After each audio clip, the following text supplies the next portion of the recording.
Hi everyone, I'm Kiki from Meal Garden and I'm here with Shalna Smith, who is a naturopathic doctor. Hi Shalna. Hi. And we're going to be talking about a topic that is trending right now. You hear it all the time: adrenal fatigue. It's something that our meal garden users, some of our meal garden users, struggle with, and I get questions all the time, like what are some recipes for adrenal fatigue? And so that's why I'm sitting down with Shalna today, because she is an expert in healing adrenal fatigue. So just to jump right in there, what are adrenals? What's adrenal fatigue? Like, can you give us a little bit of a background on that? Oh, absolutely. Absolutely. So, our adrenal glands are these tiny little organs. They're endocrine organs because they produce hormones. They're about the size of a walnut, a small walnut, and they sit on the top of our kidneys, so our mid back. And they produce a number of hormones that do a number of things for our bodies. They help regulate inflammation, they help balance blood sugar, they help regulate weight. But the thing that we know them most for is for balancing our stress levels. So, they help us manage our stress. The issue is, prehistorically, we used to have, a saber-toothed tiger come out of nowhere and chase us, and that would immediately cause this release of adrenaline and cortisol in our bodies.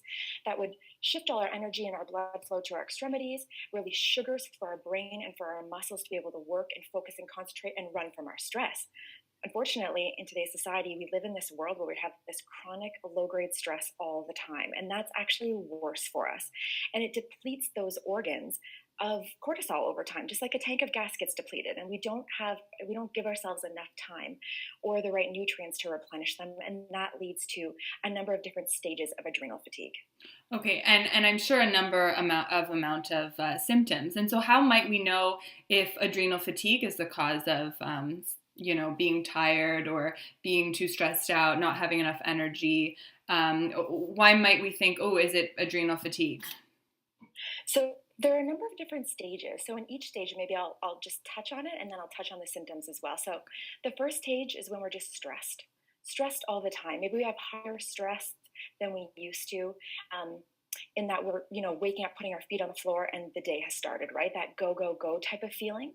And individuals will start to feel like they've had too much coffee. So there's that adrenaline rush that's always there, that jittery sort of energy, along with things like headaches, digestive upset, muscle twitches, difficulty sleeping. And that's because that cortisol level is too high. It's pumping out as fast as it can all the time. And that second level then is called wired and tired in the naturopathic community. And what that refers to is when cortisol levels start to pump out at the wrong times. So you maybe have high energy in the morning, but it drops off in the afternoon and you need to nap. People will start complaining of workouts that they're not getting good response from that they used to, so weight gain starts to come on. There's also irritable mood, depression, things like that start to show up, and still that sleep becomes an issue. So difficulty falling asleep, not getting restful sleep, and then of course lowered energy to start your day, which nobody enjoys. Okay. And then the third level is just being exhausted. So that's when your cortisol levels are depleted to the point where they can't pump out in the amounts that they should. And so people feel exhausted from the moment they wake up. They can't get in good workouts. They don't feel good afterwards. They start to crave sugary, salty foods, things of that nature, and they just can't get through their day. Okay, and so you keep mentioning cortisol levels, which is Yeah. a hormone, as I understand, as you've described. And is there a way that we can eat so that those are balanced throughout the day? Oh, And what absolutely. should that look Absolutely. like, if so? So one of my favorite sort of health hacks that I put in for my patients is, and this doesn't matter what level of adrenal fatigue you're in, you can eat complex carbs. So the right carbs at the right time to help balance your cortisol levels. So a normal healthy person who is managing their stress very well, if we measure their cortisol levels, in the morning it'd be nice and high. So you wake up, you feel really good. And then it drops to about half at lunch and about half of that level by the evening. And then it's sort of bottomed out at night. And that allows for melatonin to rise and allows us to have a nice, good quality sleep where we're rested in the morning. The way you can eat with regards to carbs is to take those complex carbs and put them in later in the day. So going from breakfast from about 0 to 1/4 cup of complex carbs, and then at lunch having about half a cup, and then at dinner having 3/4 of a cup. And what that does is blunts the cortisol response. So high carbs, complex carbs will actually lower your cortisol levels. So you wouldn't want to do that in the morning. You wouldn't want to have a bunch of carbs to bring down your energy levels in the morning, right? Then you wouldn't feel good for the rest of the day. So supporting that healthy curve that looks like a ski slope throughout the day is really helpful, and helpful for a good night's rest, and then to start your day again with more energy. Okay. And so for our Meal Garden users that are looking for recipes in order to eat this way, would you be able to give us maybe like a practical example of breakfast, lunch, dinner, again, incorporating that balance of complex carbs that you're talking about? Yes, yeah. So my favorite in the morning, along with a good quality clean protein. So that could be like a protein shake. It could even be, I suggest, meals from dinner the night before, Okay. savory breakfast. Yeah.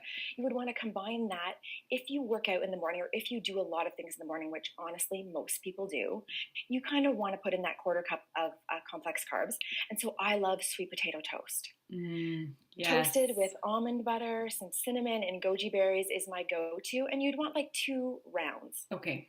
would get So I you guess like that that would be like 1/4 cup. basically the equivalent of like half a small sweet potato type thing, or more or Well, like less? maybe, yeah, half a small sweet potato, a quarter Okay. of a medium sweet potato. Yeah. Okay. Okay. Yeah, Makes sense. so you can start with that, and then at lunch, I usually do a quinoa salad is Okay. my thing right now. So I do it with green beans and some walnuts and some dried cranberries, and then a nice Yes. sort of vinaigrette. So you want Beautiful. about a half a cup there, and Okay. that's supporting that lowered level at lunch. Okay. And then for the evening, you can amp it up a little bit more if you like. And so usually, stir fry is what I suggest for patients, because then you're getting lots of vegetables, lots of leafy greens that have the magnesium, but also sort of a brown rice, let's say, as your base. Okay. So that's a great dinner. Yeah. And Okay. Yum. complex carbs, I'm thinking like quinoa, black beans, don't forget about squashes, things of Okay. that nature. You can all incorporate those in at any time of the day. Okay, wonderful. Well, you've definitely inspired me with the recipes. I'm going to go ahead and get started on a sort of a complex carb hacking your way to balancing your cortisols collection in Meal Garden. And I'll make sure to get your approval on that before I share it with our viewers. And so for people that are watching, so you can get the recipes in Meal Garden, or you can find Shalna. Your website is kalencoffee.com. Is that correct? Kalencoffee.ca. .ca, because we're both Yeah, in Canada. that's Woohoo! right. That's right. Go Canada. Well, Yeah. thanks so much, Shalna. You really taught me a thing or two, and I'm sure everyone listening in. So thanks again. We'll chat soon. You're so welcome. Take care. Bye. Bye.